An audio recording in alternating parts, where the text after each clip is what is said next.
ನ್ಯಾಯಬೆಲೆ ಅಂಗಡಿಯಲ್ಲಿ ರೇಷನ್ಗೆ 20 ರೂಪೀಸ್ ವಸೂಲಿ ಆರೋಪ.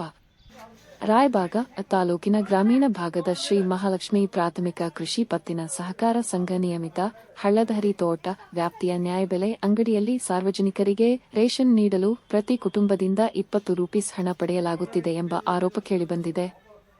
ಸರ್ಕಾರದ ಪಡಿತರವನ್ನು ವಿತರಿಸುವ ಸಂದರ್ಭದಲ್ಲಿ ಸಾರ್ವಜನಿಕರಿಂದ ಹೆಚ್ಚುವರಿಯಾಗಿ 20 ರೂಪೀಸ್ ಪಡೆಯುತ್ತಿರುವುದು ಯಾಕೆ? ಈ ಹಣವನ್ನು ಪಡೆಯಲು ಸರ್ಕಾರದ ಯಾವುದೇ ಅಧಿಕೃತ ಅನುಮತಿ ಇದೆ? ಹಣ ಪಡೆದರೆ ಸಾರ್ವಜನಿಕರಿಗೆ ರಸೀದಿ ನೀಡಲಾಗುತ್ತಿದೆ ಎಂಬ ಪ್ರಶ್ನೆಗಳು ಸಾರ್ವಜನಿಕರಲ್ಲಿ ಮೂಡಿವೆ. ರೇಷನ್ ಪಡೆಯಲು ಬರುವ ಬಡ ಹಾಗೂ ಮಧ್ಯಮ ವರ್ಗದ ಕುಟುಂಬಗಳಿಂದ ಹೆಚ್ಚುವರಿ ಹಣ ವಸೂಲಿ ಮಾಡಲಾಗುತ್ತಿದೆ ಎಂಬ ಆರೋಪದ ಬಗ್ಗೆ ಸಂಬಂಧಿಸಿದ ಆಹಾರ ಮತ್ತು ನಾಗರಿಕ ಸರಬರಾಜು ಇಲಾಖೆ ಅಧಿಕಾರಿಗಳು ಸ್ಥಳಕ್ಕೆ ಭೇಟಿ ನೀಡಿ ಪರಿಶೀಲನೆ ನಡೆಸಬೇಕು ಎಂದು ಸಾರ್ವಜನಿಕರು ಒತ್ತಾಯಿಸಿದ್ದಾರೆ. ರೇಷನ್ ವಿತರಣೆಗೆ 20 ರೂಪೀಸ್ ಪಡೆಯುತ್ತಿರುವುದಕ್ಕೆ ಕಾರಣವೇನು?